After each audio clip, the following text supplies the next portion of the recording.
Voilà. Prendre son mal en patience. Alors Sheila, expliquez-nous un peu où vous vous trouvez. Bon, à votre domicile forcément, mais où Oui. ça et surtout ce que vous faites de vos journées. Ça va peut-être nous donner des idées.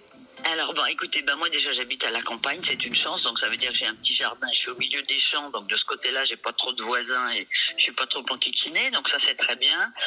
Bon, c'est vrai que le temps est long quand même, malgré tout, comme pour tout le monde, parce que bon, moi j'étais en train d'enregistrer, j'étais en train de travailler, donc tout a été stoppé. Mes compagnons, les hashtags me manquent parce que nos dates ont été toutes annulées, évidemment, et reportées. Comme beaucoup d'artistes, malheureusement. Bah bien sûr, donc nous c'est reporté pour, il y a Binche et Ostende, c'est reporté au mois de novembre je crois, mais... Exactement, on donnera les dates bien évidemment à nos auditeurs. Bon du coup, au niveau boulot, vous êtes un peu en stand-by pour l'instant.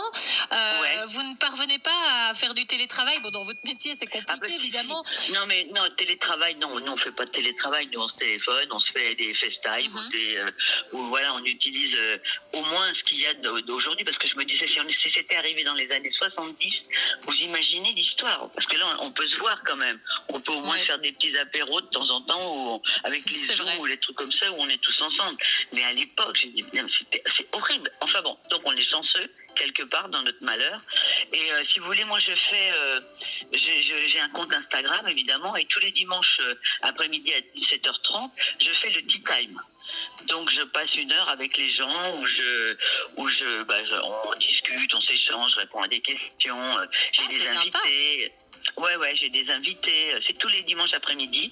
Alors c'est cool, voilà, j'essaie de me tenir au courant, je leur donne de la lecture, prochainement je vais leur essayer de leur donner des exercices de sport, enfin bon, j'essaie de leur conserver le moral au beau fixe.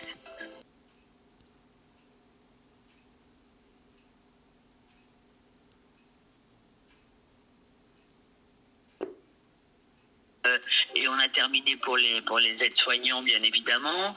C'est génial, vous ne manquez pas d'imagination. Ah non, on a fait l'Arche de Noé, tous les garçons sont habillés avec des couettes et tout, enfin c'est rigolo, on fait des trucs rigolos, parce que là en ce moment on a envie de rigoler, donc évidemment. Plutôt que de se stresser, il faut essayer de prendre les chansons et d'en faire des trucs amusants, quoi, voilà. Ouais, alors c'est là on a la chance... Quelle région vous vous situez en France et si c'est le cas chez vous aussi? Moi, je suis pas très loin de Paris, je suis à 70 km de Paris, donc il y a plutôt un temps pas mal, on va dire. Pas mal. Du coup, vous passez quand même un peu de temps dehors. Vous l'avez dit, vous avez un petit jardin. Est-ce que vous avez le droit quand même de sortir un peu vous balader? Je sais que c'est compliqué. C'est compliqué. Vous savez, à part les vaches, je croise pas grand monde, moi, donc ça va. Je suis pas embêtée. Il y a des vaches, un cheval, voilà. Donc. Est-ce que vous avez peut-être un livre à conseiller à nos auditeurs? Je ne sais pas. Que lisez-vous pour l'instant ou un film? Il y avait le livre de Thierry Moreau, qui est un théologien, qui est vraiment un livre magnifique, qui s'appelle Révérence à la vie, que je vous conseille. C'est un homme sage, un homme qui donne des conseils, c'est une interview avec un journaliste, c'est vraiment très très bien. Donc voilà, il y a ça, puis moi je travaille surtout un peu pour la suite, donc je suis en train d'essayer de mettre en place, c'est compliqué, un bouquin où je raconte un peu ma vie. Alors ça sera pas un bouquin, à la base c'est fait pour raconter un peu mon histoire vue de l'intérieur, mais j'avoue que pour moi c'est compliqué le fait d'être transfusé, je bouge tout le temps, moi je suis un électron libre, donc ça me stresse un peu quand même, faut être honnête. Ouais. Allez, croisons les doigts pour que tout ça soit fini le plus vite possible et que ce déconfinement arrive. Sheila, on aura le plaisir, une fois que tout sera derrière nous, de vous accueillir chez nous en Belgique, et c'est toujours un plaisir évidemment. Vous l'avez dit, ce sera à Ostende, alors ce sera le 16 octobre, notez bien cette date, et à Binche qui est reporté donc au 21 novembre. Absolument. Et alors, ce que je voulais dire aussi, c'est que parce que j'ai fait tellement un spectacle formidable au Cirque Royal il n'y a pas très longtemps, que vraiment je n'aspire qu'à une chose, c'est à revenir voir mes amis belges, parce que franchement c'est un public extraordinaire, vraiment. Merci beaucoup. Un petit message justement pour nos auditeurs qui vous écoutent aujourd'hui. Alors, vous par savez, rapport à tout ce qu'on vit là, ouais, un message vous savez, d'encouragement. De Chavannes disait, au moment du sida, avait pris une formule qui s'appelait sortez couvert. Moi, j'en ai lancé une autre qui s'appelle sortez masqué. Parce que malheureusement, il y a encore quand même beaucoup de gens qui sont sans masque, quoi. Donc, ça coûte rien, on met un petit masque et puis comme ça, on est tranquille. Et soi-même et les autres, c'est important. Très bien, on va se quitter là-dessus. Merci beaucoup, Sheila, d'avoir été avec nous ce matin. Je vous souhaite une très très belle journée.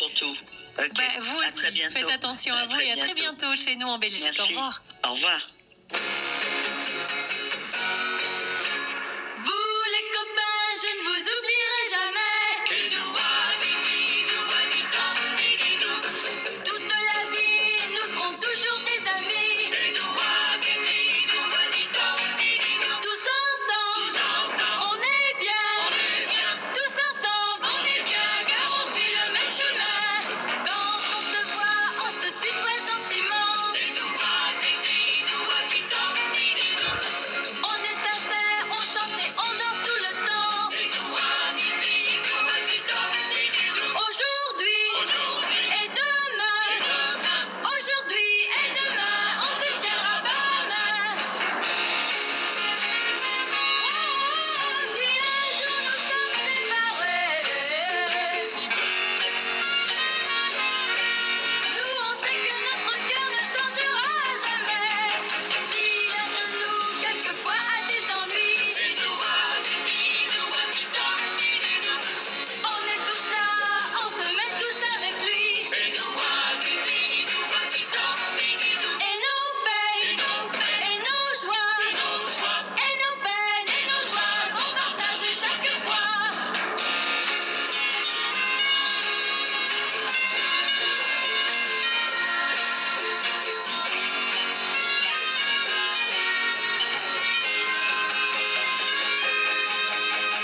Pas de problème, car si quelqu'un nous plaît bien, tout simplement, on l'adopte, on lui dit bien. Car il faut des amis, car il faut des amis pour être heureux dans la vie. Vous les copains, je ne vous oublierai jamais. Vous les copains, je ne vous oublierai jamais. Vous les copains, c'était